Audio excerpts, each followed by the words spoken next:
সিলেট কক্সবাজার ও সিলেট ঢাকা রেলপথে দুটি নতুন ট্রেন চালু সহ ৮ দফা দাবিতে পূর্ব ঘোষিত অবরোধ কর্মসূচি পালন করছেন আন্দোলনকারীরা। শনিবার সকাল 10টা থেকে শুরু হয় অবরোধ, চলবে বিকেল 5টা পর্যন্ত। এদিকে মৌলভীবাজার জেলার শ্রীমঙ্গল, কুলাউড়া, শমশেরনগর, ভানুগাছ স্টেশনে দাবি আদায় বাস্তবায়ন কমিটির পাশাপাশি সাধারণ মানুষও একাত্মতা প্রকাশ করেছেন। এদিকে অবরোধ চললেও সকাল 8:30টার পর সিলেট থেকে আসা ঢাকাগামী কালনী এক্সপ্রেস শ্রীমঙ্গল স্টেশন ছেড়ে গেছে। এখন পর্যন্ত কোথাও কোনো ট্রেন আটকানোর খবর পাওয়া যায়নি। ঢাকা, সিলেট, চট্টগ্রাম দুটি ট্রেন আমরা পাবো এই আশা ব্যক্ত করছি। যত তাড়াতাড়ি সম্ভব এই রেলের যে সংস্কার যেগুলো আছে এবং আমাদের নতুন দুটি ট্রেনের যে দাবি এগুলো বাস্তবায়ন করার জন্য যথাযথ কর্তৃপক্ষকে বিশেষভাবে অনুরোধ করলাম। ব্রিটিশ আমল থেকে এই স্টেশন চলছে, বাট কোনো উন্নয়নের ছোঁয়া লাগছে না। আমরা যে 8 দফা দাবি যতদিন পর্যন্ত পূরণ হয়েছে না ততদিন পর্যন্ত আমরা আমরণ এই দাবি চালাই যাই।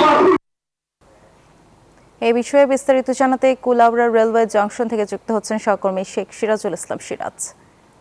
সিরাজ, অবরোধ কর্মসূচি নিয়ে আপনার কাছে কি তথ্য আছে আমাদের জানাবেন।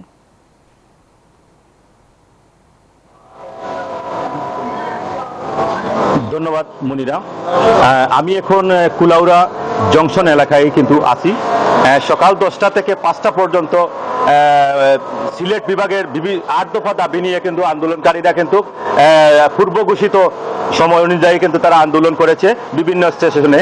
আমি একটু জানিয়ে রাখতে চাই, সিলেট বিভাগ প্রবাসী রেমিটেন্স এবং প্রাকৃতিক সম্পদে এবং বিভিন্ন সম্পদে কিন্তু বাংলাদেশ সরকারের কিন্তু অর্থনীতিতে ভূমিকা রেখে আসলেও সিলেটের স্টেশনগুলা কিন্তু দীর্ঘদিন ধরে বঞ্চিত ছিল এবং যাত্রী সাধারণের চলাচল টিকিট সংকট সহ 8 দফা দাবি নিয়ে কিন্তু আন্দোলনকারীরা আজকে সকাল থেকে এখানে আন্দোলন করেছেন। আমি এখানে কথা বলবো আজকে একজন আন্দোলনকারী আহ্বায়ক আজিজুল ইসলামের সাথে, যে আসলে রেলওয়ে কর্তৃপক্ষ, উপজেলা প্রশাসন, জেলা প্রশাসনের সমন্বয়ে কিন্তু আজকে একটা বৈঠক হয়। বৈঠকের পর কিন্তু বিকাল 3:30টার দিকে এটা প্রত্যাহার করা হয় অবরোধ। তো ওনার কাছ থেকে শুনবো আমরা।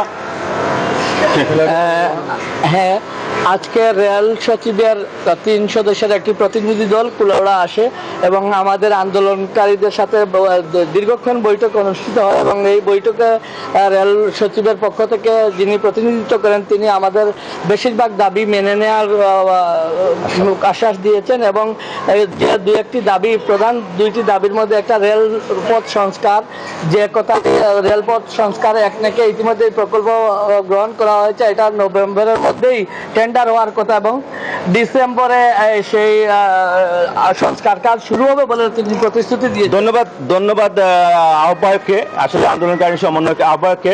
আমি আরেকটুকু জানিয়ে রাখতে চাই যে আজকে কিন্তু উপজেলা, জেলা এবং রেলওয়ে বিভাগের এবং আন্দোলনকারীদের সমন্বয়ে কিন্তু বৈঠক হয়। বৈঠক শেষে কিন্তু তারা কয়েকটি দাবি মেনে নিলেও পুরোপুরি দাবি তারা মেনে নেননি এবং আগামী রেল মন্ত্রণালয়ে কিন্তু তারা অবস্থান কর্মসূচি গ্রহণ করবেন, কিন্তু শীঘ্রই তারা একটা ঘোষণা দিয়েছেন এখানে। তো তারা তাদের দাবি, আন্দোলনকারীদের দাবি হলো গিয়া যে 8 দফা দাবি দ্রুত বাস্তবায়নের জন্য সরকারের পদক্ষেপ নেওয়ার তারা কিন্তু দাবি জানিয়েছেন। এই ছিল মৌলভীবাজার কুলাউড়া জংশন থেকে আমার কাছ থেকে সর্বশেষ তথ্য। আমি ফিরছি স্টুডিওতে সিরাজ মুনিরের কাছে। মুনিরা, ধন্যবাদ সিরাজ আপনাকে।